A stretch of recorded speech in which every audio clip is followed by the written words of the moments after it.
Welcome back to the show, everybody. Welcome back to the Upper Tier Podcast. It is Tuesday. It's Pro Wrestling Weekly. I know some of you are probably preoccupied with the North Macedonia game for your sins, but we are bringing you our weekly flavour of pro wrestling. All things pro wrestling, I would say. So if you could subscribe to the channel, hit the bell notification button and drop a like on the video. We've got quite a bit to go through tonight, lads. Wrestlemania seems to have really taken shape in the last 24 hours, nearly to say the least. But we will be going through Raw. We will be having an in-depth look at WrestleMania. The Hall of Fame as well. We got another entry in today, the Immortal Moment. We will discuss that, of course. Who I believe, and I'm sure Brent believes, should have been the first moment that went in. But there you go. We've also got some comments from Ariel Manuel, who was the CEO of TKO. And all about this whole monopoly case that's been taken against Ticketmaster or Live Nation, whatever you want to call it. We'll be discussing the comments from one Jesse Ventura, who was on a mad one the other day as well. And we'll also be talking about the price hike for Netflix in the US. No doubt it will crash onto our shores eventually as well. We'll be talking about the volume of actual wrestling that takes place on these shows as well. We will discuss that. And then we'll have a quick conversation, obviously, about Tony Khan and Vince Russo and what's happened there. And then we'll take in our usual flavour of history. I've got plenty of WrestleMania ones in there. And an interesting mix, I would say, of notable birthdays. So that's it. How's the man? How are we? Very good indeed. It's like a slim down panel. It reminds me of the older days where it was just the two or three of us. But yeah, bleak. I would say we cut the fat, Sean. I would say this is the panel. I would agree. I completely agree. The boys going heel before the show even starts, huh? Going heel before the show starts. Let's take some comments. Sharon's in there. How is Sharon? Hope you are good. Dan is in as well. Dan was in me today. Big up, Dan. Evening, lads. Can't wait to see what Hill Bren will do on today. Anto's in as well. Big up, Anto. Anto, are you in situ on the train? Are you on the break? Are you at home? And Layla's in as well. And of course, David and Layla and all are in. Either way, Anto, thanks for choosing us. Oh, there you go. Layla's dropping the yeet. I love that, Layla. All good. Oh, yeah, really like that. Right, man. Let's talk. Do you want me to minimize this down? Do you want to go on a different kind of format for this, or is it okay the way it is? Do we know what's happened on Raw? Yes. Are we self-aware? Sean, do you need it sized up a little bit, or can you see that? No, I can see it's okay. Sure. Do you have a spare tell you what about if we do that? That's like the old. Is that better now? Is that better for everyone? Yeah, I think so. Right, Sean, kick us off. Raw thoughts. Really good episode of Raw. I feel it's a consistently solid show, and I think it's really improved on the road to WrestleMania, which is a complete relief. Especially because that's meant to be the most exciting time, and I felt it was missing a little bit and not get me hyped for the show. But what a turnaround 2.5 hours can make. Stephanie and Cody was cool. Stephanie still looks great. Apparently there was a light selection of the fans chanting "We want Vince." I don't imagine they'll be going back to Madison Square Garden anytime soon after that. And then Stephanie slapped Cody. But really, the thing is, Triple H came out. I know I'm jumping ahead a bit, but Triple H came out to thunderous boos, unsurprisingly. I think if he was going to show his face, it should have been here. It should have been in place of Stephanie. I think it would have made more sense. But still nice to see Stephanie either way. Logan Paul and Austin Theory defeat the Usos to win the World Tag Team titles. There's two things that I like about the Usos. I like their team, and I like the fact that they're back as tag champions. So WB said, let's take both of them in one night. They lost the titles to The Vision, who are no doubt only going to grow stronger from this. And they got Def Rebel. Now, admittedly, not a terrible job, but at the same point, completely unnecessary, not needed whatsoever. We've heard worse, haven't we? Yeah, fixing what's not broken. Reinventing the wheel by putting 5 of the wheels on top of the one wheel, then Prit sticking it onto the car and expecting that to be okay. It's really not. Roxanne, good to see her back. I know it was going to be sooner rather than later. Good thing that she saved Liv Morgan from a beatdown of Stephanie Vaquer and a terrible promo as well. Even as great as Liv is now, I still don't think her promos really hold up. Women's Tag Champions, Irresistible Force to defeat Bayley and Lyra by DQ. again, this was cool till everyone got involved. I would have rather it just be Bailey and Lyra against Irresistible Forces at Mania. Instead, we're getting a four-way, which I don't have much interest in. Triple Nose, Hunter Hearst Helmsley, Jean-Paul Levesque, again, ruins probably the hottest program. Obafemi and Brock Lesnar were going to just, I don't know, flatten each other into roadkill. Unfortunately, didn't quite happen. I will say, out of all the stuff for Mania, especially on the Raw side, this is probably the most interesting, the Obafemi Brock Lesnar story, because it really feels like Brock has met his match. We've often said in the past that Brock Lesnar is at his best when he cares and when he likes someone, because when he likes someone, he will sell his arse off for them. I really, in the car listening on the radio.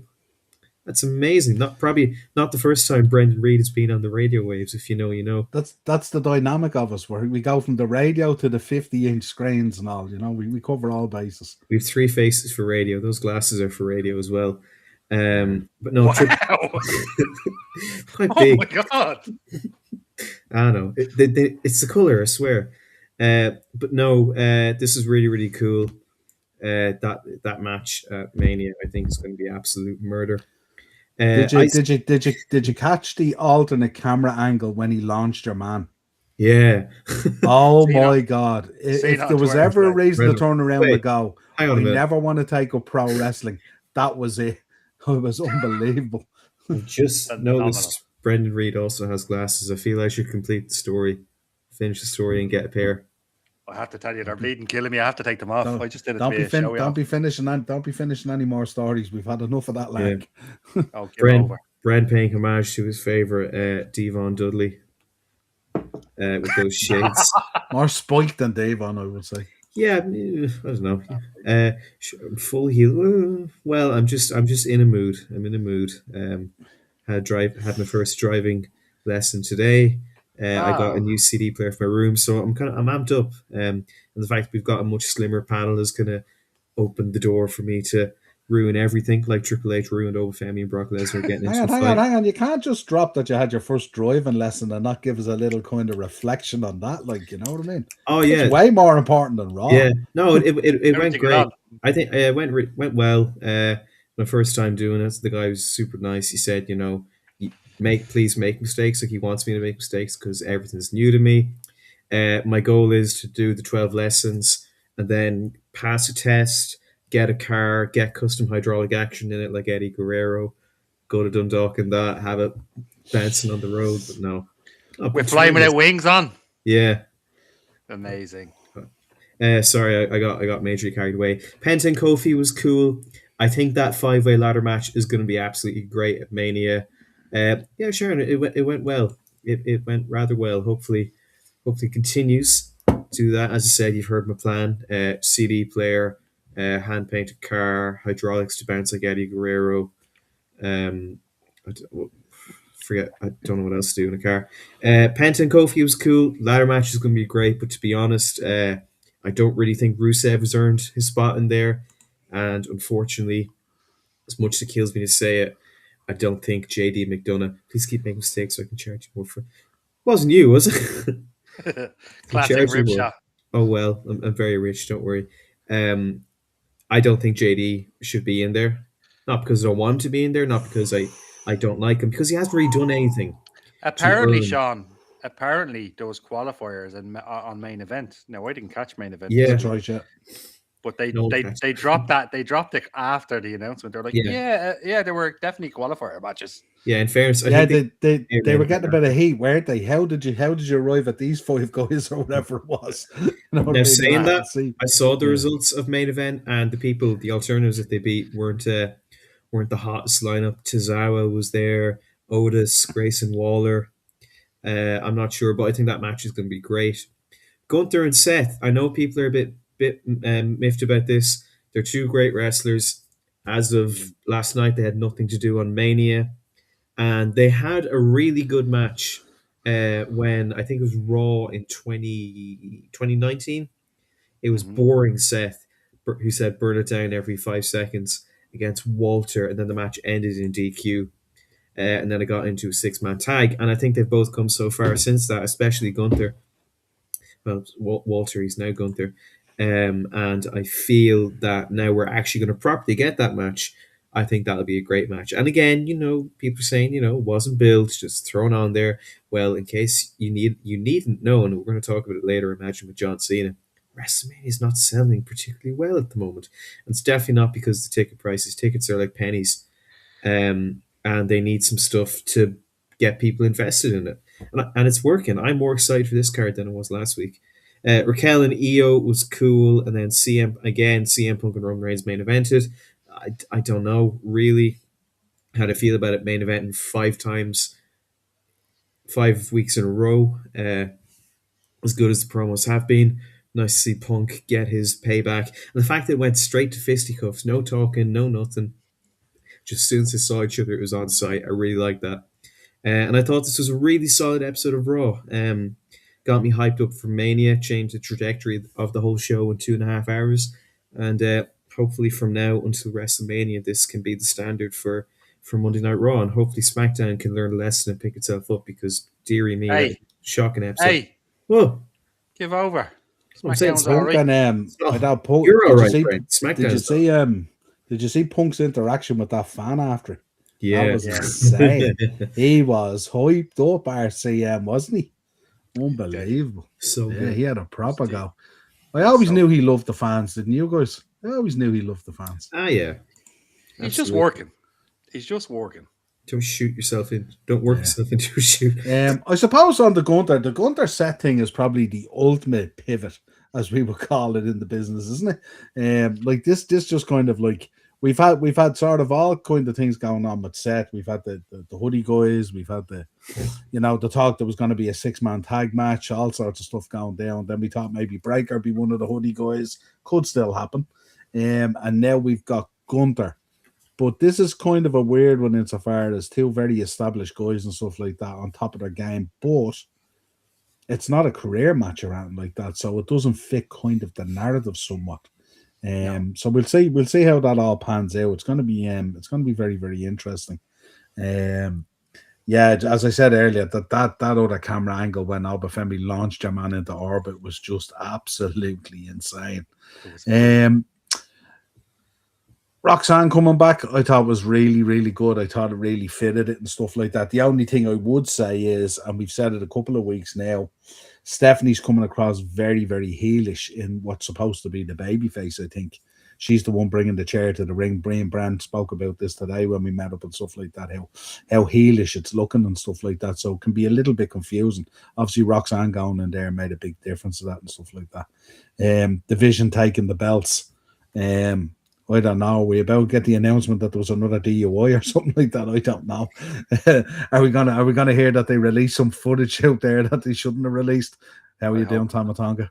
And I thought the Stephanie one was. I know, Sean, you alluded to Triple H maybe should have been that guy, but he would have had to reference the father-in-law as opposed to the father. So I thought it fitted better with Steph because that was the circle point, the compass really of the promo, really, Bren, let us know your thoughts on Raw. Yeah, well, actually, Sean, just on that, the reason I think Triple H didn't show in that fourth segment is, and this is just my theory, is that Triple H is likely the guy on the phone to Randy Orton. And I think, based on this promo, hear me out, right? Stephanie comes down, gives him a false sense of security. I'm here to encourage you. Brings up the grandfather, doesn't mention our dad. Cody mentions our dad. It gets heated, clatter in the face, and he says, "Thanks, you're after firing me up." WrestleMania hits, and it turns out Triple H comes down, wallops Cody with a sledgehammer. That sledgehammer that broke the throne. No. And then 1, 2, 3, you've got Triple H and Randy Orton and Stephanie standing over. Now, does it bring in an authority angle? I don't know. But after seeing that, that's the kind of situation that I got from that. In terms of the tag team championship match, look, Logan Paul's ma, fair play to her. She was bleeding deadly. She brought the bat. Did you see Logan Paul's ma in the crowd? She brought the nooks. I was like, "Go on, Logan Paul's ma, get up there with that." How did she get that past the bag check? Because she's Logan Paul's ma. She don't ask. She would have battered the security guards. Could see it. I said it to Noel today. To be fair to Roxanne, right? Roxanne came back, and to be fair to her, like Niall said, the only reason it seems to me she got involved is because Steph took a chair to live. That's not a very goody thing to do, is it? Not a very goody thing to do at all. The women's tag match. Look, we haven't touched on it yet. This was a DQ all day long. It's going to be a multi-women's championship. The bleeding Bellas are going to win the belts at WrestleMania. That's my theory. And then we're in for a rough ride for the coming months. And I have a feeling there'll be a couple of arguments on this show week in, week out, if said Bella fans decide to show up. Oh. Yeah, so other than that, the Lesnar, as if Triple H needed another reason to get booed, and he comes out and stops something like that. That's bleeding special, that is.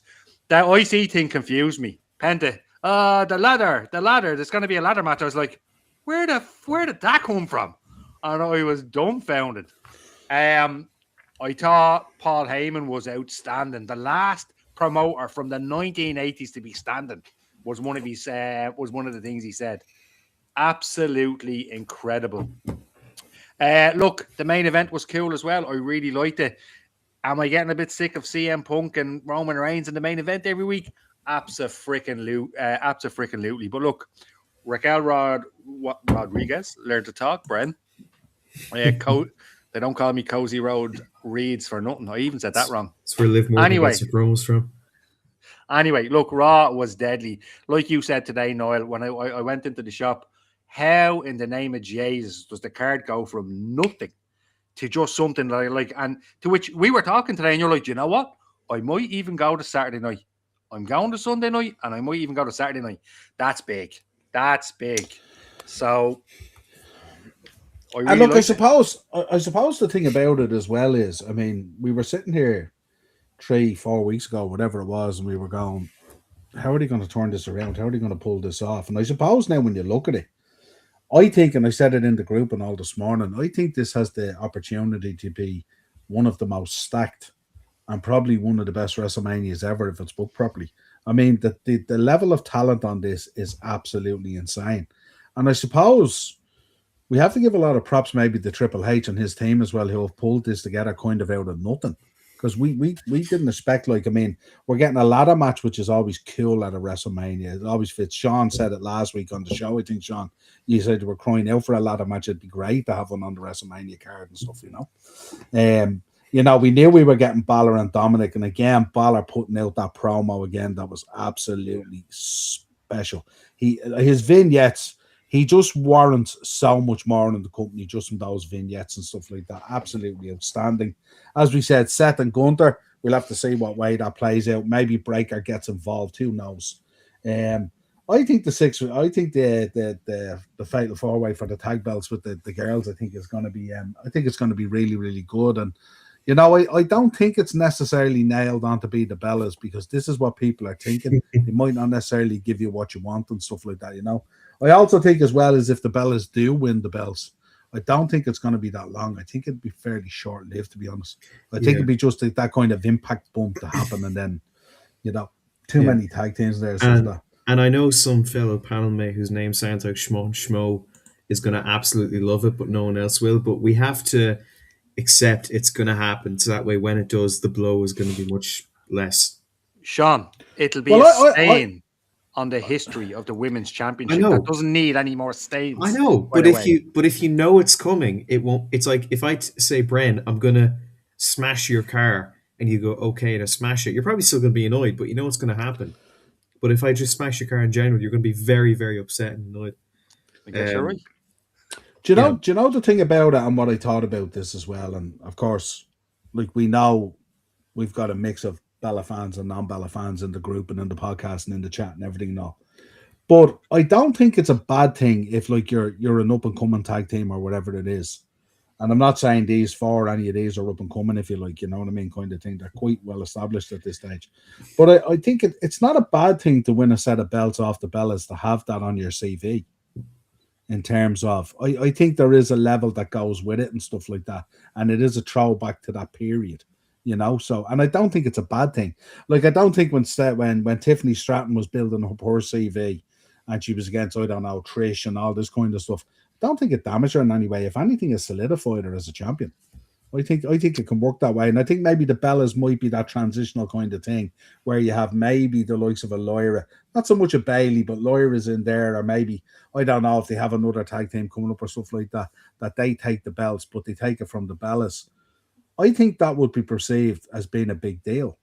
I don't think it's not a big deal, even though we know that there's a different style of wrestling and a different period, and and obviously they haven't not so much Brie, because I think Brie's a very good established wrestler, but I think in terms of Nikki, I think she kind of wrestles a style that's a throwback to some of that period and stuff like that and all.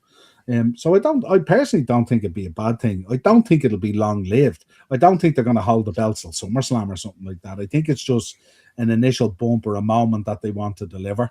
And if they want to do that, then it'll be a bigger moment when they drop the belts to whoever it's going to be. So I'm okay with it. I think you have to have some sort of transitional stuff at times. You can't go. I don't think ever, especially in the tag division and the way they treat it now, and we spoke about it so much, you're not going to go level up. It's always going to be stutter, level up kind of thing. I think that's just the nature of the way they do it, because they throw tag teams together. Like you look at the 4 tag teams that are on the screen there now. In the graphic when I bring it up there, I'll bring it up now, the actual the WrestleMania one. Yeah. But if you look at the 4 tag teams that are in the graphic for this, only one of them is actually a tag team, and it's the Bellas. The others have all just been thrown together. They've all just meshed together somehow, Okay, Alexa and Charlotte has worked, but you would have never really put them together. And Bailey and Lyra you might have put together because maybe of the friendship and the training and all the other stuff and all. And Lash and, and Nia, you know what I mean? They look well as a tag team. But like the only one there that's really established in terms of a tag team and stuff like that really is the Bellas, I think, anyway. Isn't that a problem for the women's tag belts though, right? And the reason I'm saying that is because they have kind of, like you said, they've been hit and miss for most of the duration of them being live on the roster. And there's probably not enough women's tag teams to maintain a consistent tag team division. And maybe, I'm saying maybe it's time to get rid of them. Maybe it's time to cut our losses. Well, no, see, the issue is there's no shortage of women talent. There's no shortage. Sure. They could create a really strong women's tag division there if they wanted. And build it in a certain way. But the way that they do it, it's very much like, if you look, the men's one is very similar in some respects, You look at Damian Priest and R-Truth. Who would have known? Now, will they flourish as a tag team? Will they become a tag team in the terms of what we think of a tag team, between ring gear and entrance music and how they work and all that kind of stuff? That can develop over time. We've seen it with Nia and with Lash. It's kind of developing there. You can see the way they work and stuff and all, But it's an interesting narrative to see it there and stuff like that. You know what I mean? Yeah. Listen, Charlotte and Alexa has gone well, and Bailey and Lyra, I don't know. I always feel with Bailey and Lyra, it's always just moving towards a turn where Bailey's just going to beat the piss out of her and go heel or something like that. Or, we're just kind of hanging and waiting for that to kind of happen. Or maybe it's the other way around. Maybe Lyra goes heel. I don't know. But we're waiting for something to break up there. So it's hard to get invested in it because we know it's coming. And from a tag division point of view, I'm talking about here now. But yeah, what else? What else do we think? When you look at that card there, that for me is a card there that stands up to any WrestleMania in terms of star power, quality, booking. Now, will it come out that way? Will it hit its straps? We've seen it before. They've put together some really good matches for WrestleManias that just don't hit their moments and stuff like that. But in terms of the talent there, you've got current. You've got youth coming through. You've got throwback. You've got nostalgia. Like, they've hit everything there. You've got friends feuding. You've got powerhouses. You know what I mean? They're not even finished yet. No, they're not finished. There's probably 1 or 2 more matches to go in there as well. But in terms of what you see there right now, you've got every storyline. You've got a ladder match. You've got a fatal 4-way. It has everything. Like, you know what I mean? Like, what else could you put in there? I think for this WrestleMania to be any good to hit all the stars, it has to change the current landscape. And I'm going to take a bit of a hit here. Randy has to win. Reigns has to win. They have a great opportunity, based on an idea that you said that I didn't see coming, to reset the vision with Gunther and Breaker if he's cleared to go. If they can do something like that, and changed the landscape in such a creative way where we're like, oh my God, I didn't see that coming. We're onto something. I think this is, we're also going to see the further rising, the launch of Trick Williams. Yeah. The opportunity we have here. Yeah, Dave, I'm really looking forward to it now, to the point I was on the Brent today. I might even get a ticket for night one, to be honest. I'm so excited about it now. It didn't look like this 3 or 4 weeks ago, you know what I mean? So it's just but what I think is very important about this one compared to last year is last year felt like a standalone event.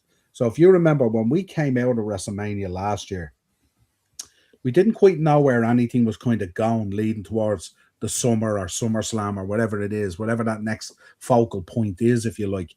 I think with this, they also have an opportunity to create feuds that can continue, and also feuds that can come out of this, and little narratives that can come out of this, that we want to watch the Raw after WrestleMania, because a lot of people have kind of checked out on that in recent times and stuff. And not only that, what does the summer now going to look like as we launch into April, May, June, and on to, you know, the road to SummerSlam, basically, which is really what it calls the summer of whatever, you know. But it's a real opportunity for them now. And I don't mean necessarily do what we expect to happen. Like, you know, if you take, for instance, Lesnar and Obafemi, I don't believe Obafemi has to win. I think they can pull that in a certain way and swerve it in a certain way. Because let's be honest, if we go down through all the matches, we've a fair idea of what we think is going to happen. But they're not going to give us everything that we want. It's never that straightforward in terms of being a fan and what you see on the screen and stuff like that. So I'm very excited about this. I think there's a real opportunity to take that kind of base of newness in the roster and really elevate it up. And we've spoken about this in so many podcasts, how the whole thing just needs a massive uplift. And this card, the way it's laid out now, has a real opportunity to do that, I think. And if they book this correctly and it doesn't fall or miss its hits or straps or whatever you want to call it, I think they have a massive opportunity to blow this out of the water. And listen, we've seen some awful WrestleManias at times, and we've seen some unbelievable WrestleManias at times. I was only saying to Brent today, last night I was watching 19, Jericho and Michaels and all, absolutely stellar and stuff like that. That's really the standard that we expect and stuff like that, you know what I mean? But like, you look at the talent on this. This is a who's who, and the way they've matched it, they've blended it lovely as well with kind of that bit of newness, with that bit of experience. And they've literally given us every storyline. They've given us faction breaking up, factions potentially coming together, you know, friction, you know, throwback, nostalgia. They've kind of given us a bit of everything on this card, I think. And that's why I think structurally, I think it looks really, really well. It makes you think, though. You'd said to me today, like I alluded to earlier on, it's like, how do you go from nothing to that card? And it makes me think, if it didn't always look like that, and this is the panic option, and it had to fall like that, what were the ideas previous? And I guess we're not going to find out. This is what they're going to give us. But it would seem to me that this was very kind of like, balls, we better do this, we better do that, and they were under pressure. That's what it seems to me from an outsider perspective. No, I think there was a lot laid down. I mean, we know if Breaker had been around, we probably would have got Breaker set. We know Bronson probably would have went into some other. Maybe Bronson would have made up the 6-man. Bronson with the two boys versus the Usos and someone else, maybe LA Knight or whatever it is. You know what I mean? So that sort of stuff was laid down as well. And I'm not against those matches either. They weren't like, they wouldn't be the worst matches to be booked on the card either. But I just think there's a whole lot of meaning behind a lot of these matches here in terms of what they want to deliver. The question is now, can the people on the graphic there deliver within each of these matches to present this as being absolutely huge? But I think if you're online at the moment and you're getting a ticket for $200 to $300 each night and stuff like that, you're getting a steal. This is stacked. When you think of what we pay for in Europe and what we get in Europe for house shows or Netflix shows or whatever you want to call them and stuff like that, you look at this in Vegas and like, this is as good. I don't think they could pull it together any better. Maybe. I mean, obviously they've had a lot on the road. Obviously with Seth being out injured for X amount of months, you know, with Breaker getting injured, with Bronson Reed getting injured, like a lot of stuff fell out of the toolbox. Gunther was off air for about a month. You know, AJ Lee was kind of hit and miss. She kind of came back, then she went off, then she came back. You know what I mean? You know, and then you had all these different open challenges and stuff like that. So where do they lead to? Are we going to get Obafemi versus Brock Took a bit of time to get it there and stuff like that, but we got there. Same with the US belt, same with the Intercontinental belt now ending up in the ladder match and stuff like that. So we got there. This feels like a very old school WrestleMania, going back to sort of 24, 25, that kind of period, or even 22, 23, when you had that money in the bank and stuff like that. That ladder match is going to be outstanding. And JD being in there, JD is the best seller in the company, and you need those sellers in there. Wait till you see the spots that guy not necessarily hits, but receives in that match. That guy is going to make everyone in there. And the other thing as well, I wouldn't be surprised if he picks up the belt. I hope they don't take it off Penta yet, because I think Penta's done a stellar job. So I hope this is just a way of elevating Penta's stock even further and stuff like that. But JD McDonough, he's going to be stellar in this match. I know that's why they've put him in there. He's going to be that Shelton Benjamin, John Morrison guy that you need in a Money in the Bank match to pull off those spots that make it a wow and make you go, remember that. And that's the things that you remember from these ladder matches and stuff like that. And they're going to be JD McDonough. And then you put in the mix there, Penta and Dragon Lee and all. It's going to be a show stealer. But I think the other thing that was announced as well, and Sean Mack, we haven't mentioned it yet. And if it's a slide, I'll say no more. But WrestleMania has a host. Is it a slide? No, I don't know. I did a short on it today, so I didn't do a slide on it and stuff like that. No, well, I'll say, Sean, I need to know, buddy, what do you think? The champ is back. The champ is here. Before Dave gets his knickers into a twist, if he's watching, he's not back to wrestle, Dave. He never said he was leaving wrestling. Sean, how do you feel about John Cena? Yeah, I mean, very obviously has said that he is not coming back to wrestle a match, work a match, but he said he would always like to think he'd be welcome in the WWE, whether that be a backstage role, producer, writer, brand ambassador, something like that. Just because he's going to be the host, it means he'll do a few funny backstage segments, he'll read the attendance. That's it. That's not breaking your retirement. That's not, being a turncoat, turning your back on your fans. He literally never said that he wouldn't be back in WWE.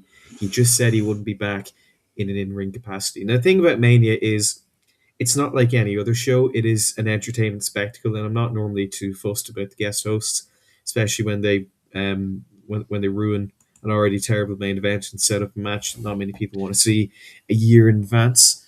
I don't see Cena going that far. Well, I want to see it. Just see Baldy get smacked around, and it didn't happen. If he turns on Cody, I'm going to need a national week of mourning. Okay, God. Just a heads up. If he turns on Cody, I'm going to need a national week of mourning. I'll leave it at that. That'll be so funny. But no, it's cool. And again, these tickets are going like cold cake. They're probably starting to move now, because you look at this card and the way it's stacked, and you look at the value that they are now. It's just people need to jump on these tickets now if they can, because WWE might boost them back up again here and us bigging up this card and stuff like that and all, Yeah, totally. Yeah, absolutely. But yeah, no, it's cool, and he's not wrestling. Grow up. I 100% think Braun will be at WrestleMania. I wouldn't be surprised if Braun is the one that cost Seth the match, which derails the career narrative with Gunther, and that Gunther is the guy that slips into the vision. That him and Breaker are sitting there in the ring, standing over Rollins. I wouldn't be surprised at all. Wow. So you never know. I also have an idea on the other guy being host as well, because if he's just going to be host, I'm going to be very disappointed if that's it. Wait, what's your idea?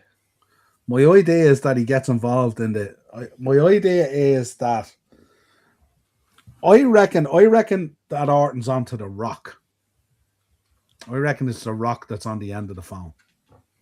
Everyone knows the Rock owes us for Vegas last year, so he owes us one, and there's been no talk about it at all. So they're keeping it tight.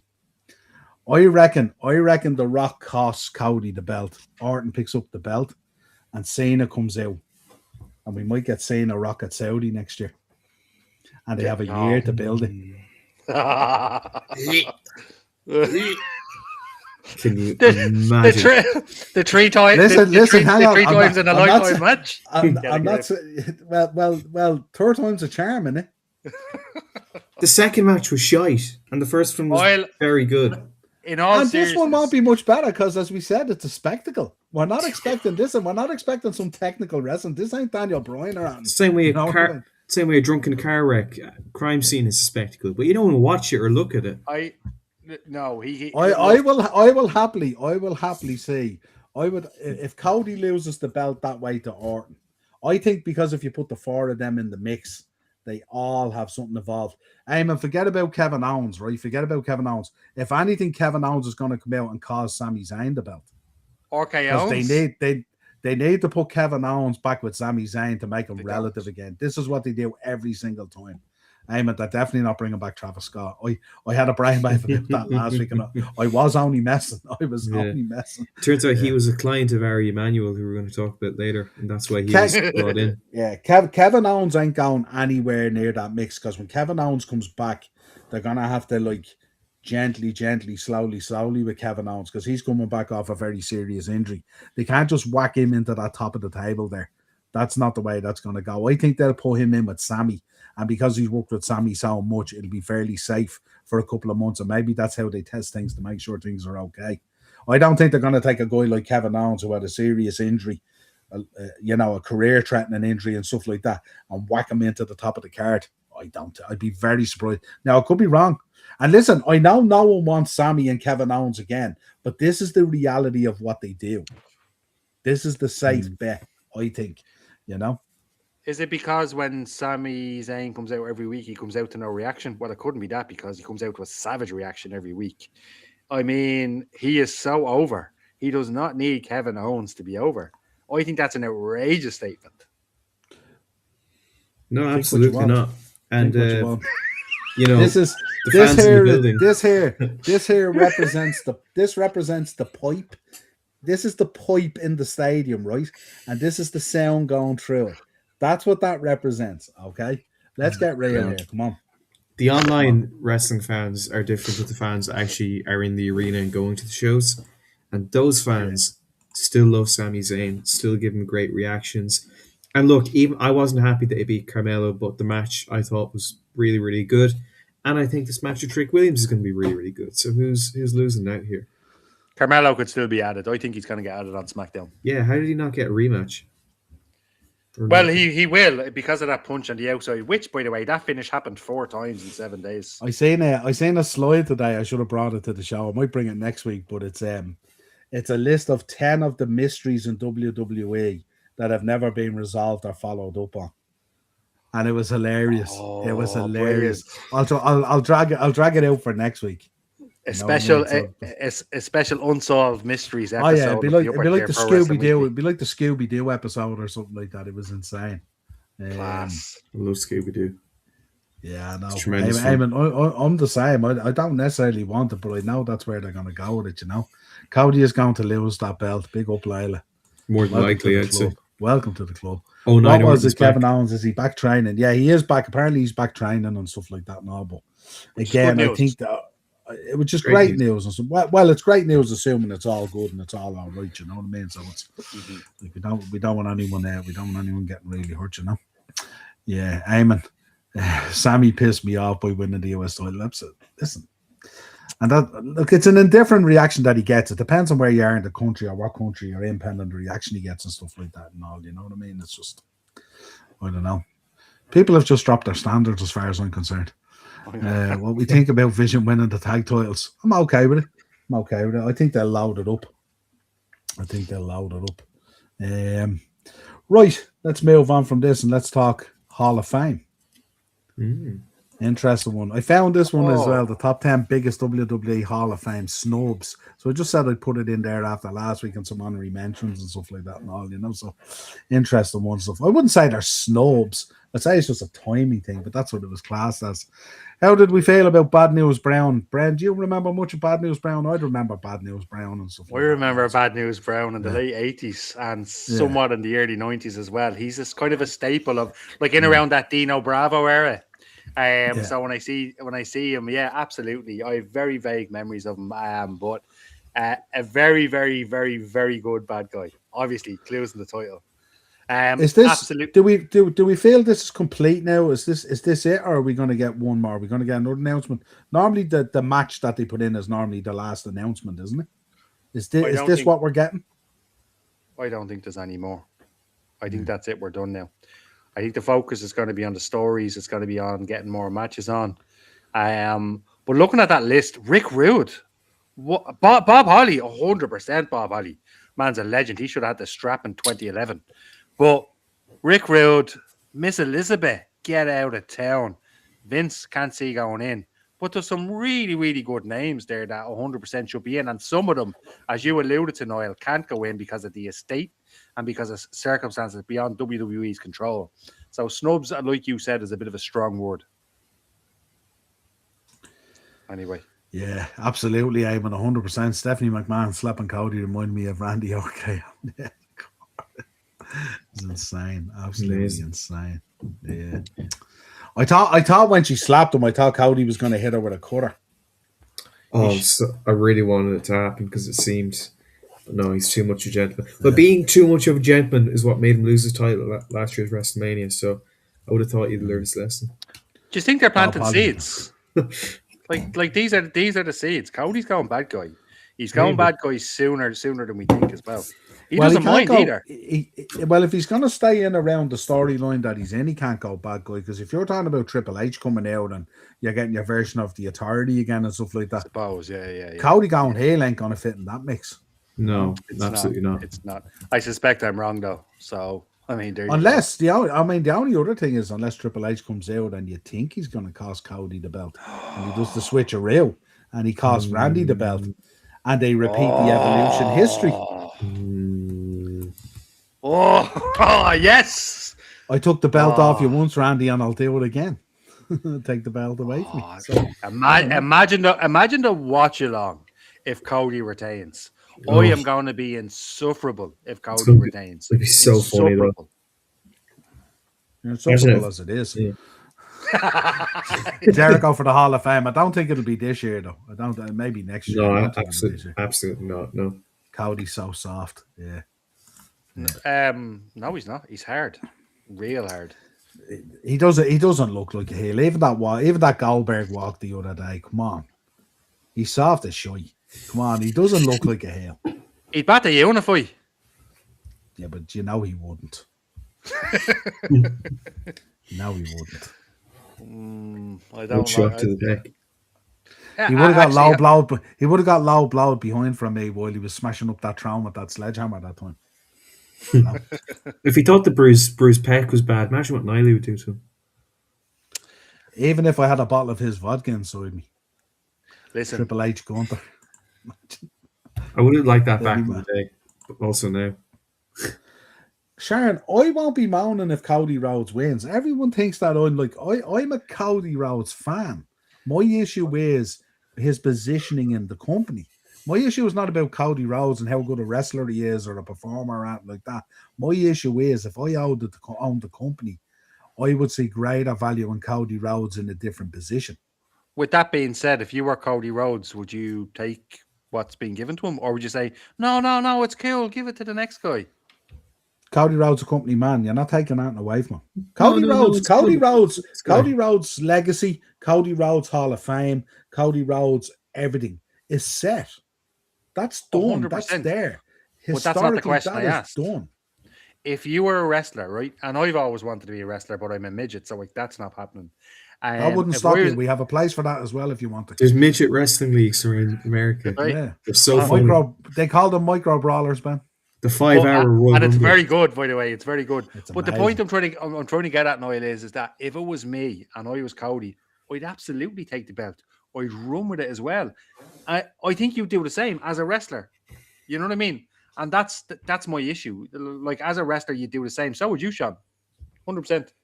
Well, I can't tell me otherwise. Yeah, I would trash talk and then pull out every match with an injury. But see, the problem with that, Bren, is it's all well and good saying that, but like if we go back in history, and if we talk about Triple H doing that, then he's a politicker and he's this and he's that and he won't put people over and all this kind of thing. You know what I mean? So, like, we can't change the narrative just because it suits us because this is the new shiny toy that we like. because John Cena's left the building. So now I had to find a new guy to latch onto. And Karrion Kross let me down, and the Wyatts let me down, and all these other guys let me down. So then I arrived at the shiny new toy somewhat. That's Cody Rhodes. So now I'm a Cody guy. That's all. I don't know who you're talking about in this scenario. But go on anyway. Continue. But like, I mean, when John Cena took the belt off him, I don't think people were.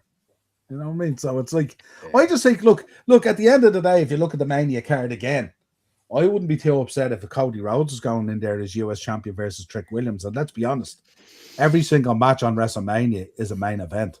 That's the stage. That's the Oscars. That's the Emmys. That's the Grammys. That's everything rolled into one. If you have a match at WrestleMania, you're set. They're all main events. But I just think, I think, can you imagine a match between Cody Rhodes and Trick Williams? It would be phenomenal. Be great. There's the money. Absolutely phenomenal. I get your angle. I do. I get your angle, but. And our good old Lemon Pepper Steppers gets his wish. The other lads back in catering. Let's go. Nice. Right.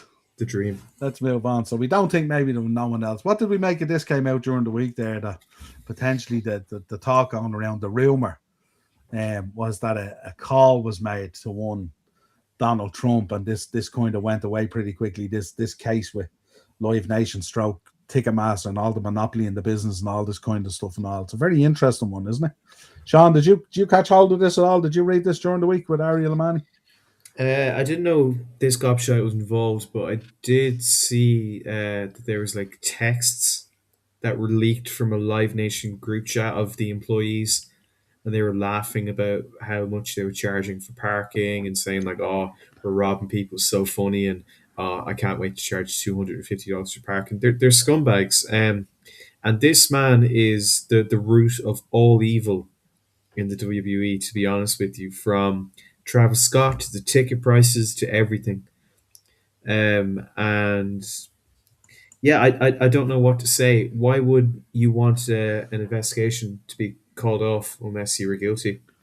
That's like, I did the crime. Please don't arrest me. Please, I have a podcast or something. You know? Well, I think we know there's a level of guilt there anyway. I mean, I don't think there's any denying that they've held a monopoly in this area.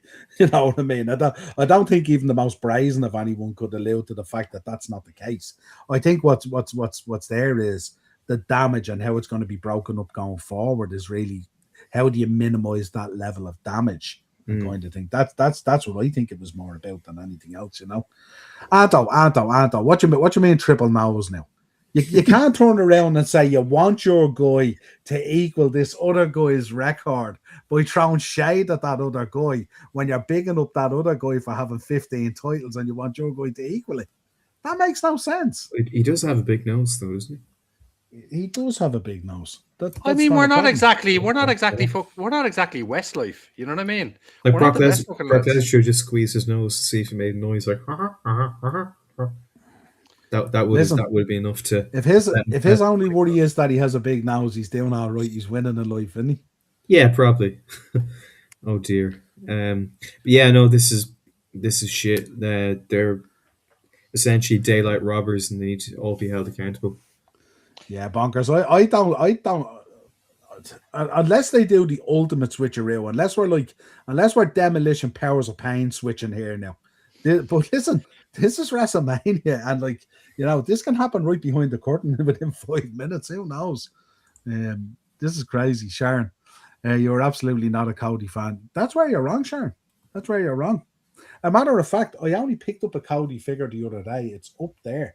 And not only is it up there, I put it beside my Star Wars stuff, and there's very few figures in my collection that arrive on my Star Wars shelf. You picked it up and threw it in the bin. Probably. Did you not tell me that was you're treating that as a voodoo doll for WrestleMania? That's what anyway. Now I have to say, when I put it up on the shelf, the head popped off and fell on the shelf. I had to pick it up and put the head back on the figure, so that may not be a good sign for you guys. Just saying. Beheaded your Cody figure.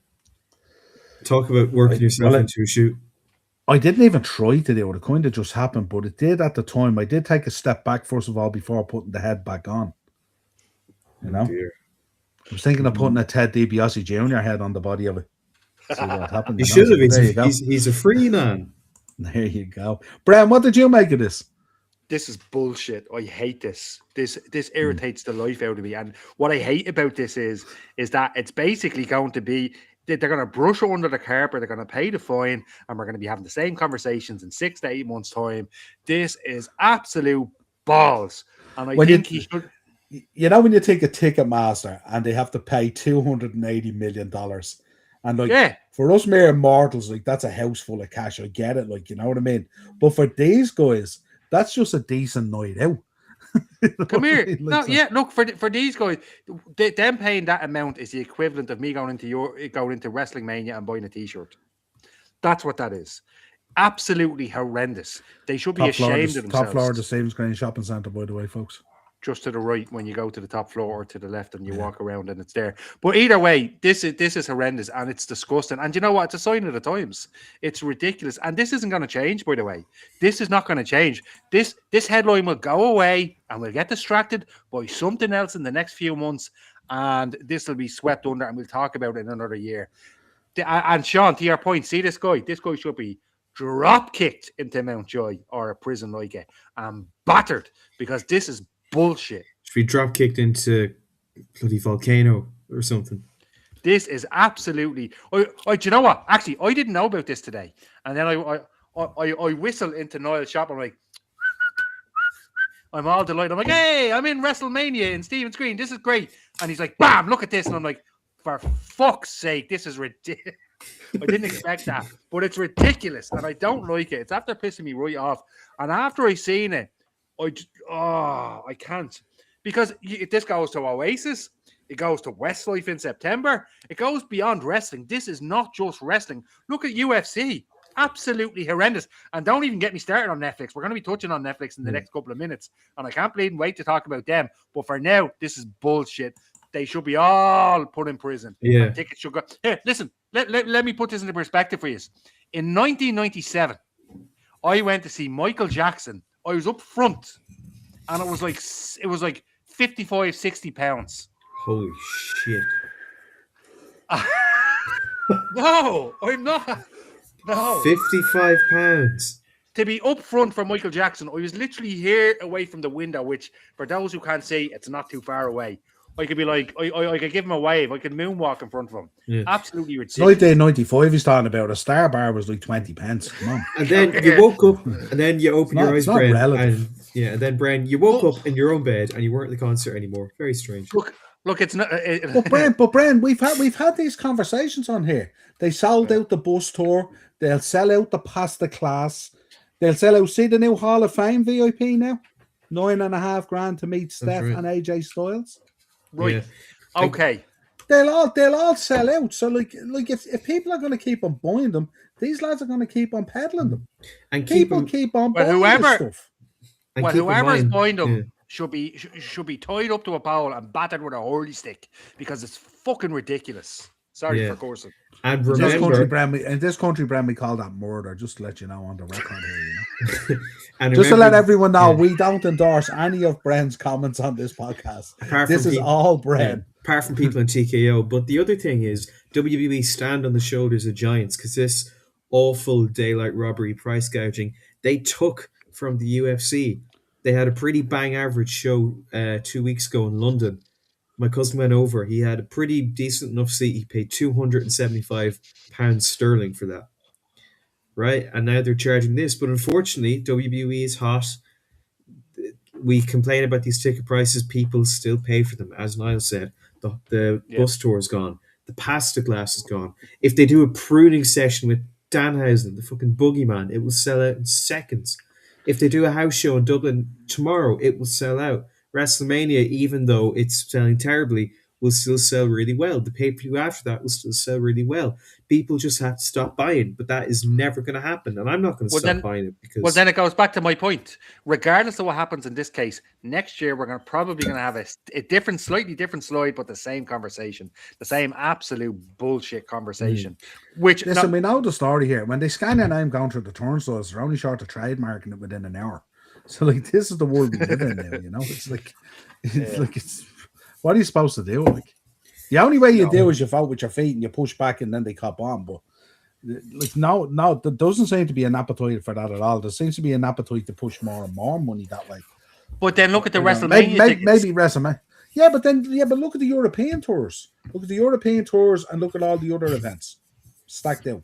Yeah. So, do you think if Mania fails commercially, and by commercially I mean ticket sales, do you think that would be enough for them to face the music and realize that they might have to bring the prices down, maybe just a tad, and by tad I mean by at least 80%? Well, they brought down quite a bit now. Big screen brain. Remember what I paid for the ticket this year compared to last year. Last year I was paying $1,000 for the 2-night ticket.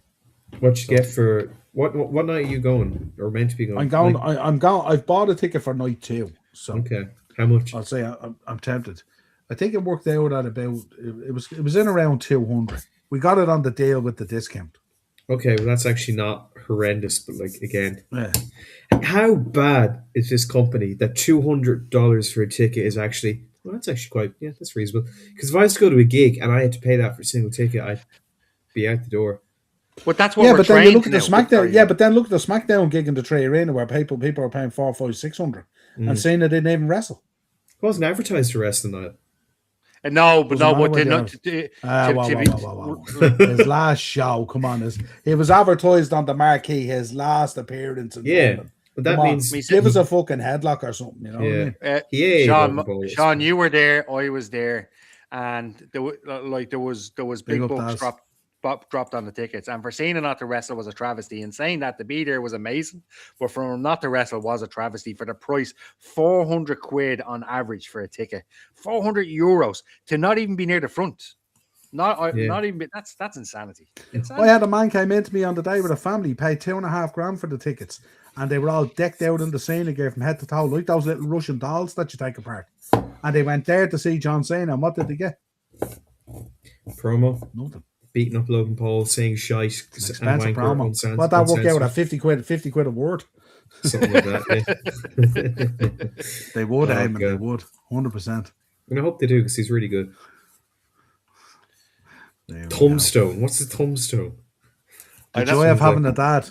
Unfortunately, Lyle, if you didn't have one, you wouldn't be around. That's the way it goes, you know. The joy of having a dad. She means in terms of buying the tickets and stuff. Yeah. Okay. Cody Bus Tour got slated, and not one word said about the pasta making with superstars.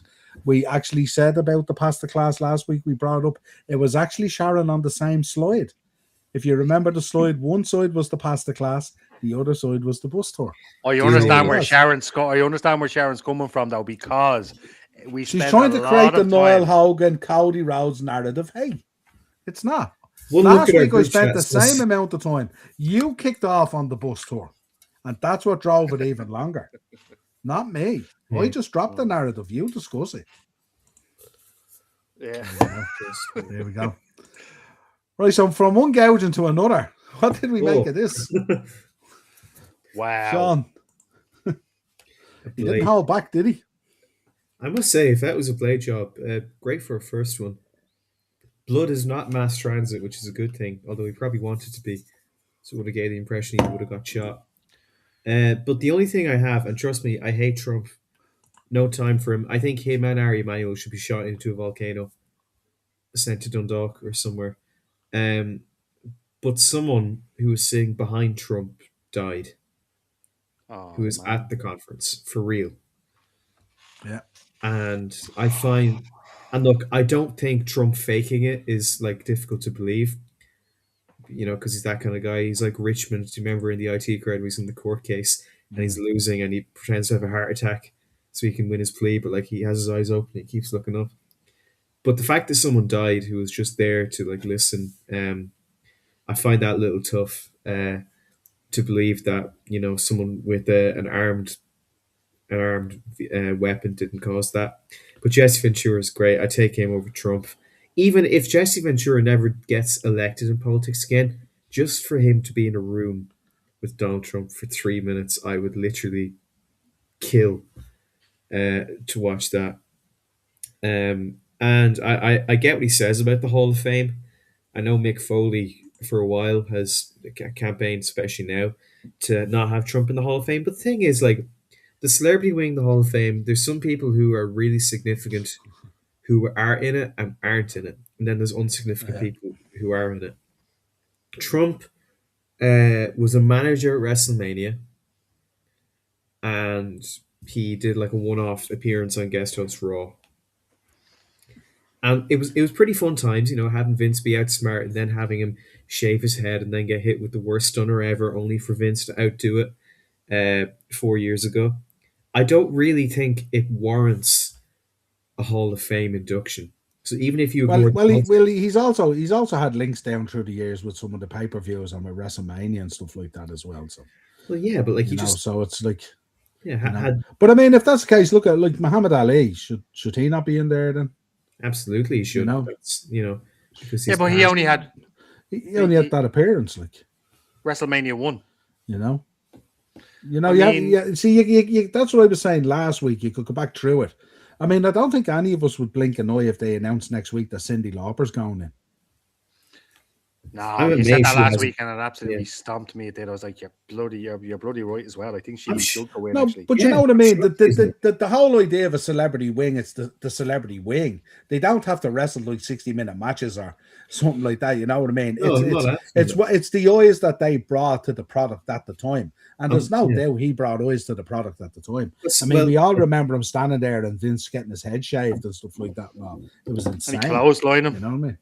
But you know what I mean? Like it's not like I'm not saying this guy brought to the table what Eddie Guerrero brought to the table or someone else brought to the table, but certainly you bring eyes on it and stuff like that. You know what I mean? And I think if you're gonna do a celebrity wing, it's always going to generate debate. There's no doubt about it. But I mean, it's the fact is Trump is not going to be taken out of the Hall of Fame, and that's all there is to it. Linda McMahon works for Trump. It's just not going to happen. Firstly, secondly, the most damning statement of that to me was he's only in the Hall of Fame because he stopped an investigation for the sexual stuff for Vince McMahon. That was a wild statement, and he just threw that out there, as well as wanting to wrestle him as well. But Trump's not coming out of that. He said some mental stuff, but that's Jesse Ventura as well. You know what I mean? He thinks he thinks we're a hologram. Do you know what I mean? I don't think did Trump actually stopped the Vince lawsuit. I didn't hear that. Is he just saying that, or? I didn't hear anything about that. I'm sure he probably has the power to do it if need be, but I don't think it has stopped anyway, isn't it? Aren't we getting the announcement in June or something like that? Didn't they do that? They went through the first or second section of it, and it's going to be finalized in June or something like that. So I don't think it's stopped. Yeah, I know what I mean. So, but I don't know. So some of it is wild. You know what I mean? But he said the statement was he's only in the fame because he stopped an investigation. He's only in the Hall of Fame because so this was years ago. No, years ago. So I don't know. But himself and Vince McMahon have done business for years. We've said it before. All these billionaires move in the same circles. I mean, it goes all the way back to what, WrestleMania 4? 4 or 5, yeah. They've been, and I'm sure these guys are involved in a lot of other business outside of their core business that they get involved in from a financial point of view as well. You know what I mean? So, like, I don't think it's just that. I don't know. Sharon, I don't think he was cleared. I think they both made their. They both gave their. Vince or Trump? Vince, I presume she's talking about. No, I don't think so. I think that it's still very much ongoing. Do you know it is. It is ongoing. That's really all. So remember, she came out after the first round, if you like, of conversations or submissions or whatever they call it. And then I think it's going to be finalized. Isn't there going to be something in June or something like that? I heard from what I remember. So maybe I'm wrong, when she came out, I don't think it's not gone. No, it's not. It's still going on. When she came out, when she opened and she talked, she kind of shot herself in the leg because a lot of people are like, "What are you doing? What are you saying?" Absolutely ridiculous. That case is still ongoing. So, look, the quicker it's over, the better. Absolutely. Oh, Mr. Part-Timer. Good to see you, man. I'll be on next week. From one part-timer to another, I hope to see you next week. Don't know, Keith. This is like musical chairs. You know, when you lose your seat, it's not always that easy to get it back. It's like working in the White House. It's not always easy to get that seat back when you lose it. We shall see.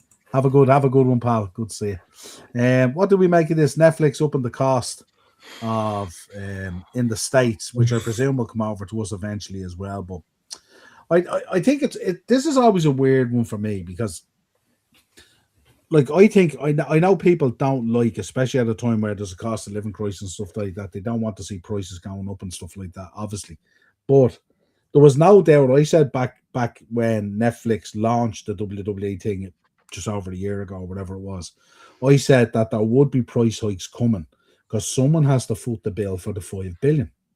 It's not just going to be business as you were. So someone has to pick that up when they're doing all these crazy deals out there, $5 billion or $10 billion to WWE for whatever it is for 10 years or whatever it is. Someone has to pick up that tab, and it's not Netflix.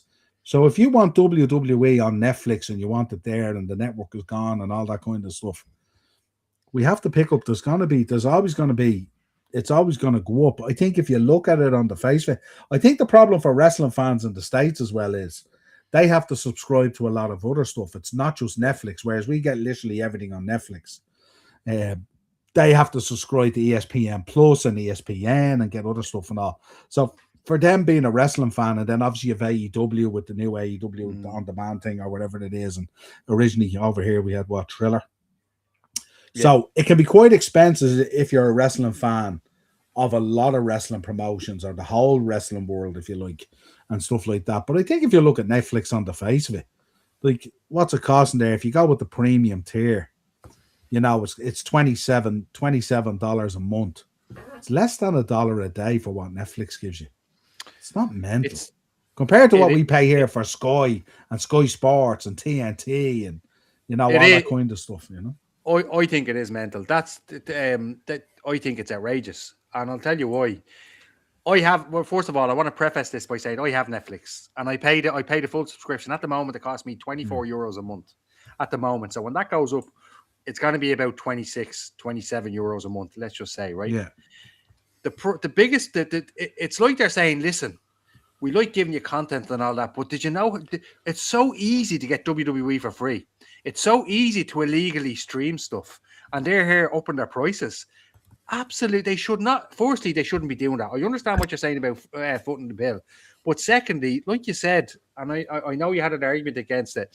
Cost of living is ridiculous. They've raised their prices year on year. The content that they're delivering outside of WWE isn't exactly stellar.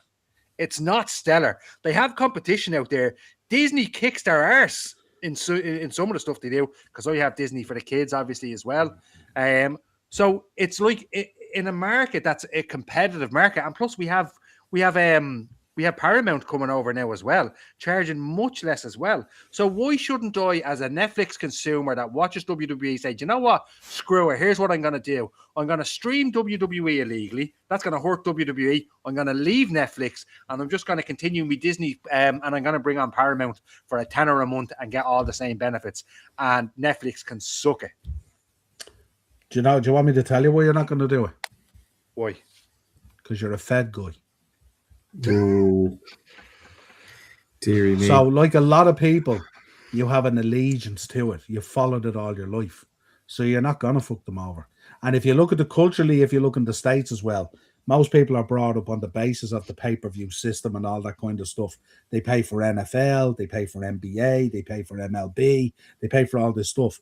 It's inherent built into the culture over there that you pay for that. But so long as you're getting value for money, I don't think it's that bad a thing. I don't think it's not like it's going TKO way. It's not like it's gone from $24.99 to $60. But just because it's acceptable in America, that doesn't mean it should be acceptable over here. It's like the tipping. I'm not saying it's acceptable, but what I'm saying is if you look at it, if you look in terms of value for money, I don't see a big issue with Netflix, to be honest. I think for what you get off Netflix for less than $1 a month, less than $1 a day, I don't think that's where the shade should be, really, to be honest. You know what I mean? Like most wrestling fans know where to go and get stuff if that's how they feel about it. But I mean, if everyone goes and does that, then it's all gonna just come out. It's all just gonna come apart, and we won't have wrestling. That's the reality of it if everyone did it. Same with football, same with it. Like if everyone didn't sign up to the NFL season pass or whatever it is, like the NFL would just fall asunder and cease to exist. That's how they fund it. If you want WWE, if you want Netflix to create a WWE library and put all this content up there, every week we're on here barking about how we missed the network. If you want the network to go up there, you're gonna have to pay a price because someone has to do that. Physically, someone has to do that, maintain it and manage it. So there's a cost associated with that. It's greed, Niall. I don't think it's greed. For me, not. greed would be if it went from $24.99 to $36.99 or something like that. I would call that greed. I think a jump of $2. Like you're getting all, like for us, especially over here, we're getting all our WWE content now practically on Netflix. So for me, and I don't have to pay now for the network. So it's a win-win for me. But Niall, it's $2 year on year. It's like the last time they had a price hike was 8 months ago. It's $2 year on year. At what point you say, this is ridiculous? They have to. It's like the ticket situation, and you're right. You're right. I'm going to continue to watch the WWE. Fair enough. I lost the head a bit there, but we have to start. I know I'm fickle. Yeah, but what I'm saying is you can't compare it. You can't compare it to the ticket prices. You can't compare it to you used to go to a house show that was £50. That's now $600. That's not the same as watching Netflix or $24.99. No, I'm not. $6.99. I'm comparing the situation. Look, I know it's apples and oranges, but I'm comparing it like it's going up. Like I said, the last price hike was 8 months ago. The next price hike will be in about 9 or 10 months. And then eventually it's going to be €35 a month. And that won't matter because Sky is going to be 65.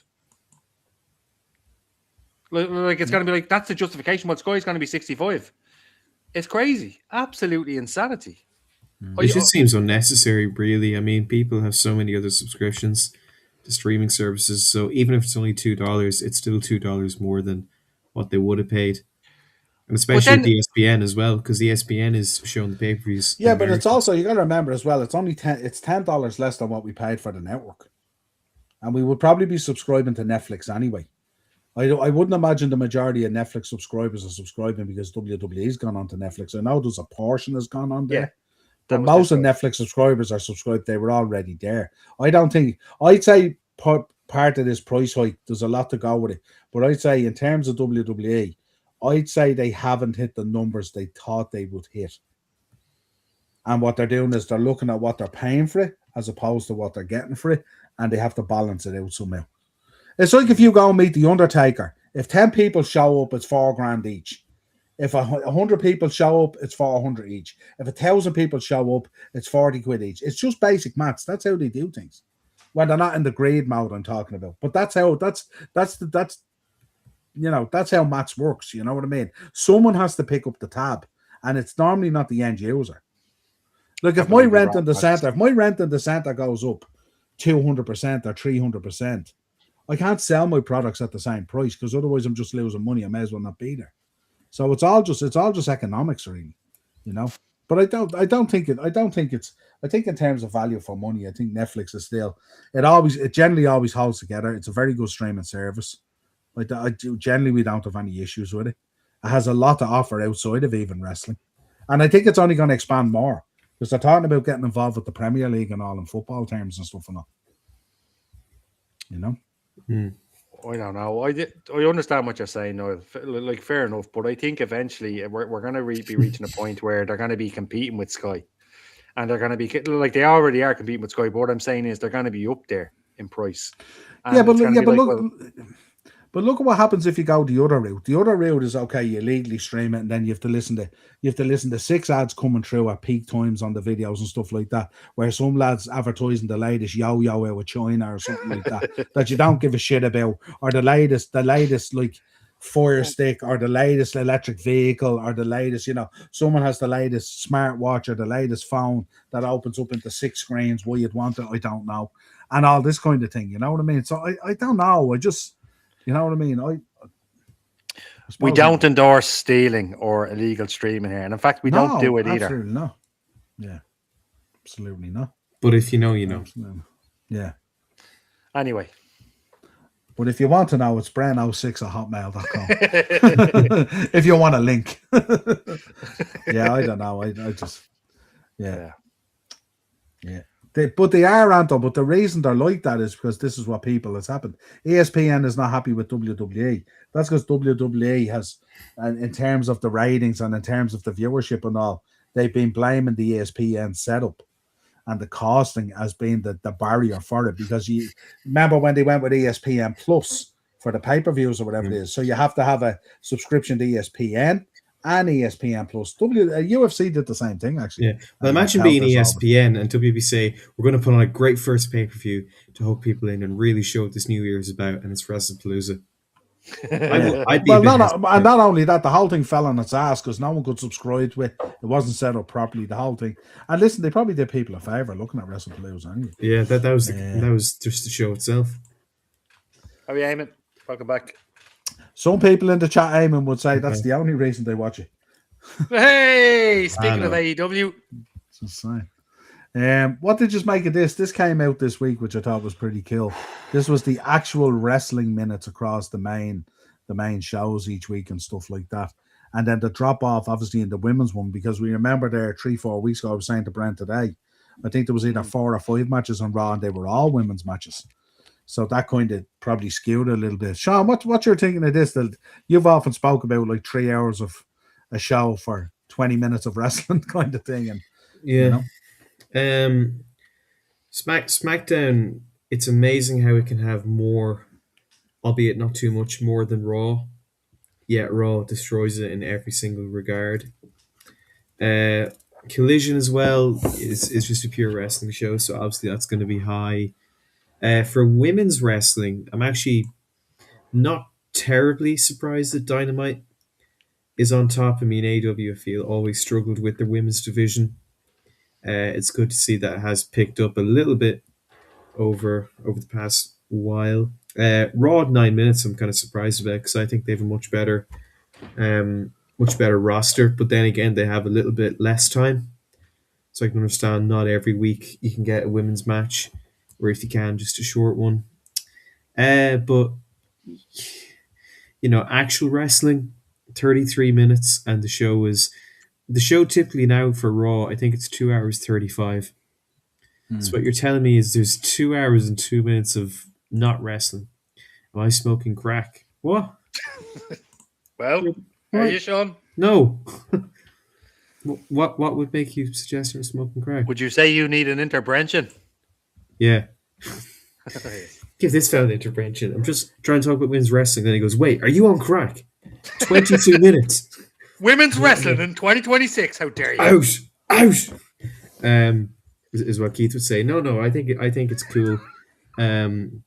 Obviously, a bit more time, especially with Mania. I feel they'll focus more on storytelling and promos, which I think is fine because you still need to build for the show, even though it's a big one.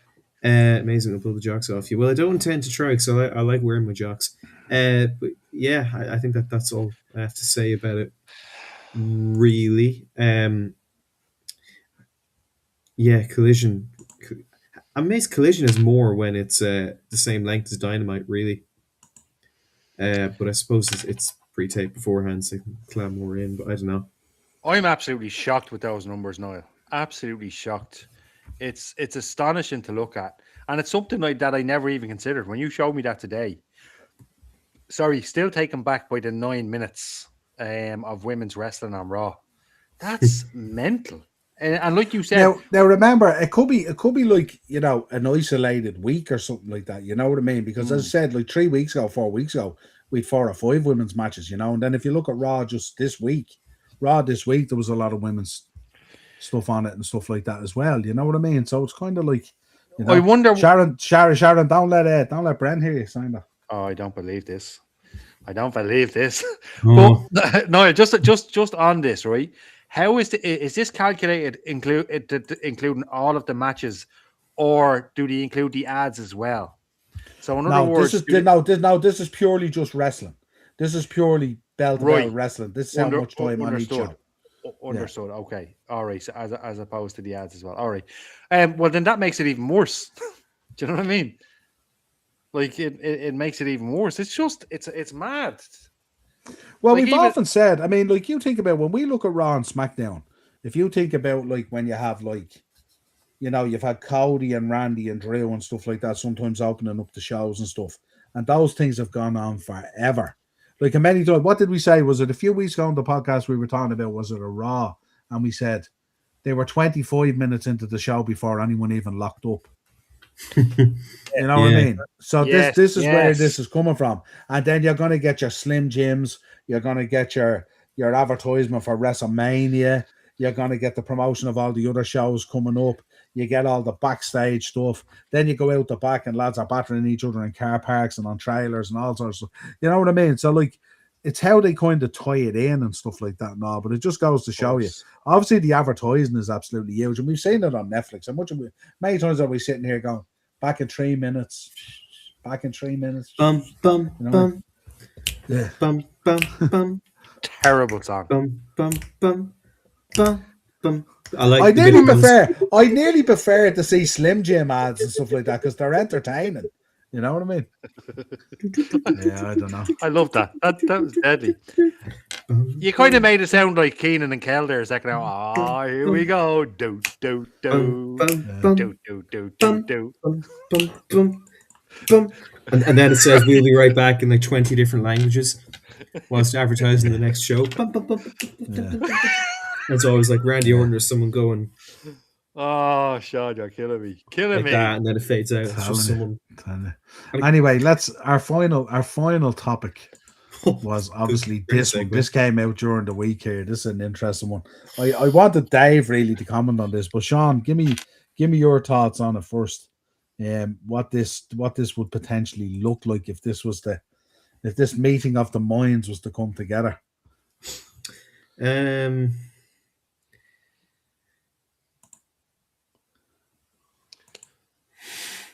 speechless. I don't know what to say. The idea of these two men working together, although I like Tony Khan, I think Vince Russo's Juggalo Championship Wrestling is bizarrely watchable. It's not that I think it's good, but God, so much can go wrong. So much could go wrong.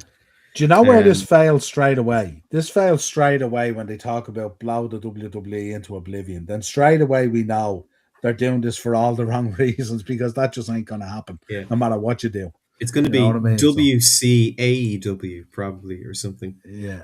It's just JEW, JECW. Here's the thing. JCW should be dead in the water. It shouldn't exist. It shouldn't be going today. Come on. It's absolutely disgraceful. No, it shouldn't be going today. It's terrible acting. It's a bunch of bleeding clown rappers who ran away from Eminem in a club, so him to believe from an Eminem song.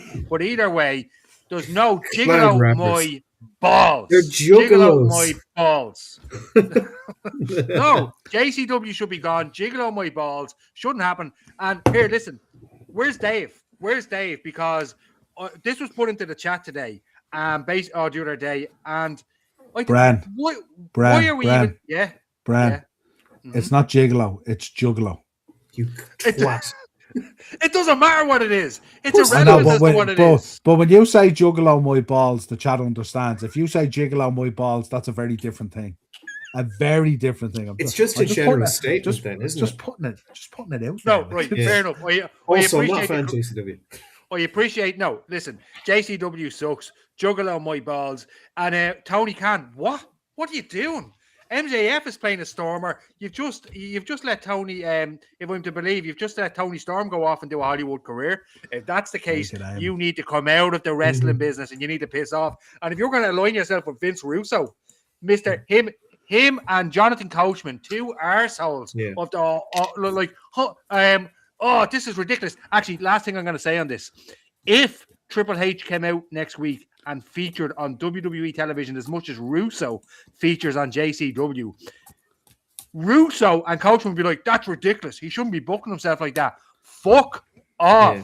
Now, Bren, they should put the tag straps on Russo and Khan. Make them a tag. In fairness, now it just says he offered it. So Tony Khan being offered it is not the same as accepting it. So if he accepts it, you have brands. But no one's going to. No, but we're playing what we call here devil's advocate on this stuff. You know. I've seen it play out on Twitter, and it's definitely an angle. It's like maybe Tony Khan will come on, and Tony Khan's like, maybe I will. Shut up. Just imagine the dream matches you can count on your right hand if this happened. JCW, no, what dream matches? Name one of them. JCW, the insane clown posse against who? Against who? Darby Allin and Sting. No, Sean. This is not 1998. In a face paint match. The only time I ever want to see the Insane Clown Posse again is if the Oddities reunite and they're doing the theme tune on the way down. Because even the Oddities, by today's standards, are better than those pricks. What about Too Tough Tony versus Darby Allin? Too Tough Tony. Triple T. Triple T. PCO and PCO. Bran, do you know what the problem is, Bran? You live in that shiny ivory tower of performance centers and LFG and all that kind of stuff, and you don't sometimes recognize the grind of going through the indie scene to get to where you want to get to. The indie scene is fundamental to the success in WWE. Yeah, and Bran, why must you live so relentlessly in the real world? But you just said you want it gone. No, I want that to go. I go to OTT. I go to Fight Factory Pro Wrestling. But why do you want JCW? Why do you want JCW to go out of? Like, if you're talking about all of them, how come you want JCW to go? What's JCW or the Insane Clown? Because it's ran by 3 clown rappers that were basically wrapped out of the music business by Eminem. 2 of them. And they put on free. I don't care. We don't care how many there is. It doesn't matter how many there is. When you're ranting about JCW and you get information regarding, what they are, how many people are there, your rant immediately loses validity. Do you know what I love? Do you know what I love about this? We sit on this podcast every year reviewing Dark Side of the Ring episodes, and we're worried about 3 insane clown lads. Yeah, the insane clown JCW. when we've seen what those episodes of Dark Side of the Ring have revealed. But they actually have some decent workers. I think anyone in JCW, I think they're winning. They have some good talent there. But let me wrap this up. Let me wrap up what I think about this. And this is for Dave. If Tony Khan is aligning himself with bleeding Jonathan Coachman and Vince Russo and the Insane Clown Posse, get a grip. I've no hope for AEW. AEW are on a train. They're about to crash a train straight into a wall. Jiggle on my balls. All this over a few clowns. Oh, here. Listen, full transparency. When Noel put that into the chat, so everybody knows, we get it. We get a preview of Just a Pin. I responded. I hook, line, and sinker. I responded, and I just can't. I can't look at that. It's just sorry. XC Cola. That's a deep cut. Calm down, Stan. Love it, Richard. They just had Nick Nemeth on their last show. The massive Dolph Ziggler. Whoa. I won't have a bad word said about Dolph Ziggler, one of the best workers in that company for the last 20 years. Nick Nemeth. Don't shit on PCO. Former world Shane heavyweight Mercer. champion. Caleb Conley, who was suicide. But now you're old, shut your mouth. You're in, not you guys. Big Dolph Vito. Ziggler. Mid-card mafia, and that's all there is to it. Brian, you're acting here like when you bought the ECW game, you never played it as the Insane Clown Posse. Don't lie. The ECW game? Yeah. Backyard wrestling or whatever. Oh, backyard wrestling. Yeah. Oh, yeah. That's not ECW. That was just them. Same thing. Don't be getting the second. There Goes the Neighborhood had Sandman and Sabu and New Jack, I think. Apparently New Jack's quite difficult to work with. And M-Dog. M-Dog 20. Absolutely. The best, one of the best, they have 2 good songs. One of them was the Oddity song, and the other one was called Hocus Pocus. Anything outside of that's a lot of bollocks. 2 good songs. That's up there with your boy band Westlife, no? Still better than Westlife. Westlife, 14 number 1 hits. History making, record breaking. 11 of them covers. Yeah. Oh, this is a different podcast. Don't even get me started on that. Brian, you're seeing Westlife, aren't you? As part of their residency in August. What did we say, Bren? Maybe, Tell me maybe when I'm telling lies. Tell me when I'm telling lies. So what are you going to do if they announce Insane Clown Posse as support? I'll tell you what I'm going to do. Because I'm going to buy a ticket. First thing I'm going to do is fall around the place laughing, right? Or what if it's like Glastonbury, surprise set, and the lights go down, everyone's like, "Ooh," and then you hear, whoop, whoop, and they come out. I'm gonna give Nicky Bourne a call, and I'm gonna say, Nicky, let me know the timies are coming on, and when those pricks are off the stage, and I'll walk in. You'd be But like, no Brian, bother, Brian. when we were watching AAA and the invasion thing on that, no, we were popping for Psycho Clown and all. That's different. That is way different. Hey, Psycho Clown, different ball game. Different ball game completely. Insane Clown Posse, a washed up. Do you know what they look like? They look like three. They look like three outfits from two outfits from Blanchardstown. Oh, Do you for know what I mean? goodness. No. Well, they are getting up there in the years, Brent. This is not 1990, you know. they have Exactly put in my the point. grind. Exactly. But wait, Get up out of they that. have a show as part of WrestleMania weekend, Stranglemania, Viva Las Violence. Stranglemania, Viva Las Violence. First of all, great title. Great title, Watch right? along. I'll give them that. Second of all, it's going to be shit. Yeah, there's actually a lot of great shows that weekend. Anto's coming off Brand's Christmas list, that's for sure. No, Anto, statistically speaking, Westlife are not a cover band. On average, 2 songs per album are covers out of 17 songs across the board. Light up the chat with those little handguns, lads and lasses. This lad What's the Westlife hand symbol? Love it, Eamon. Cheers, pal.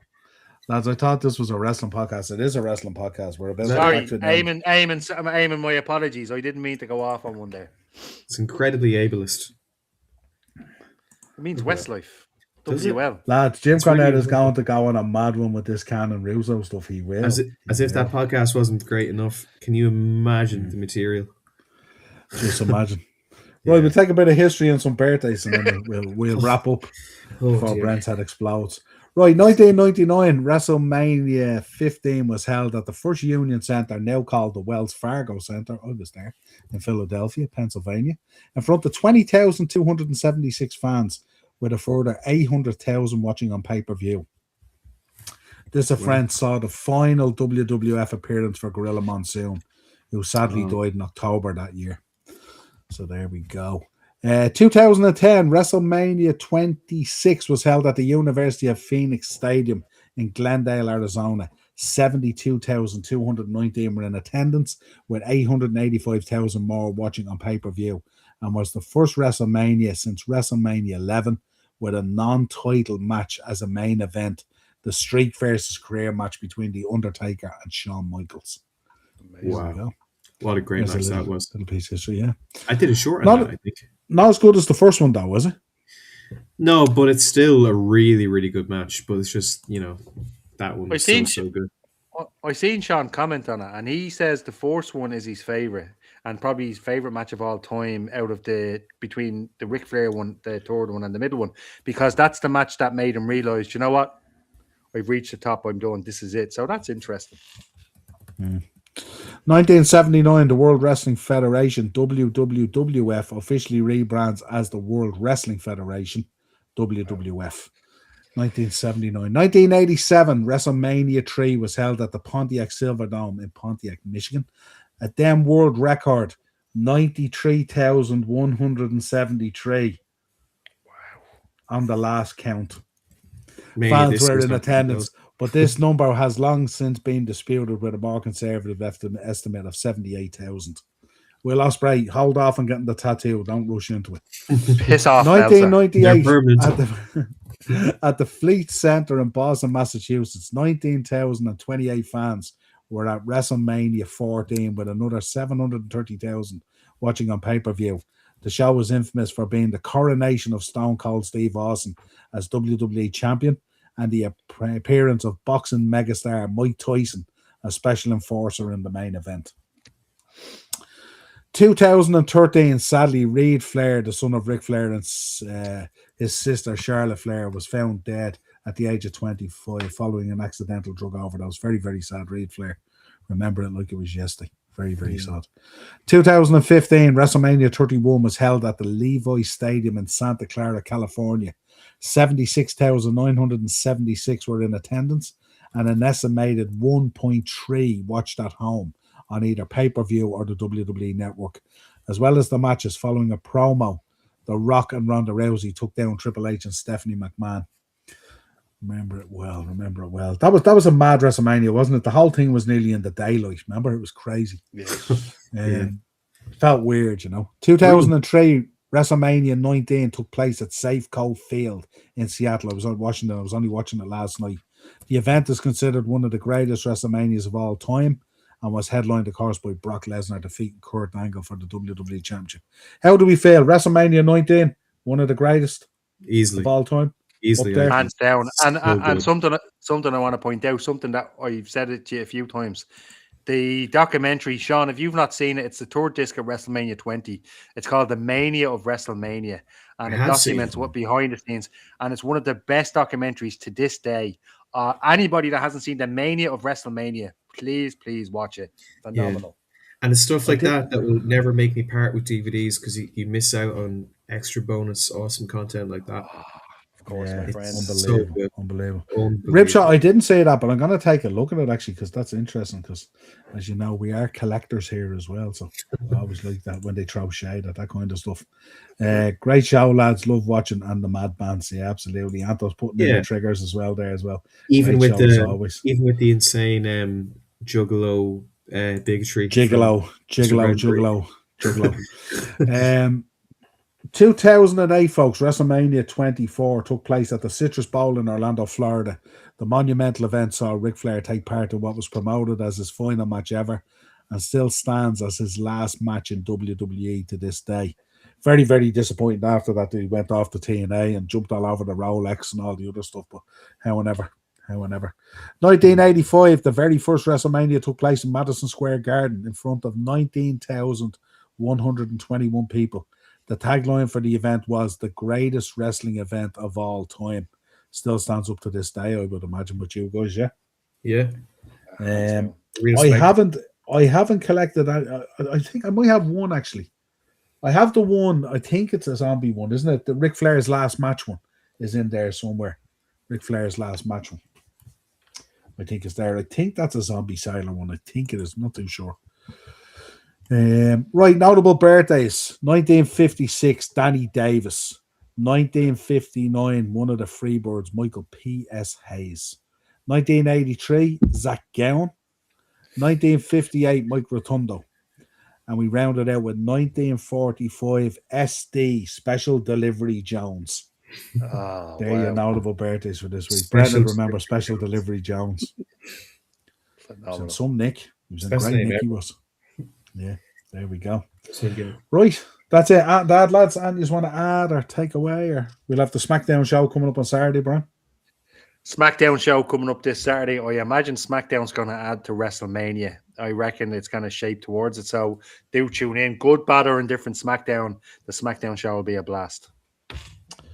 Yeah, I'll have a preview for the Mount City game at the weekend. That'll go up tomorrow or the next day. Thursday, we'll have Thursday Tier Talk. We'll be back. You'll still get your flood of shorts that you get.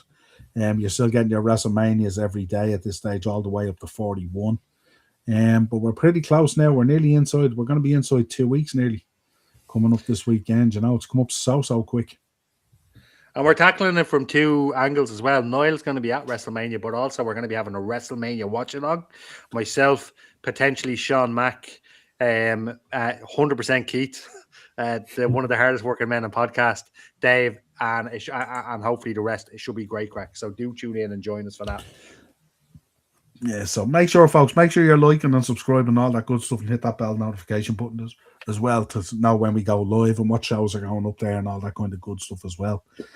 Lads, a pleasure as always. The road to WrestleMania is starting to even out. The bumps in the road are being leveled off a little bit. We're literally nearly 2 weeks out from Vegas. I think it's going to be stellar. I'm pretty excited for this now, I have to say. Yeah, starting to feel real. Yeah, absolutely.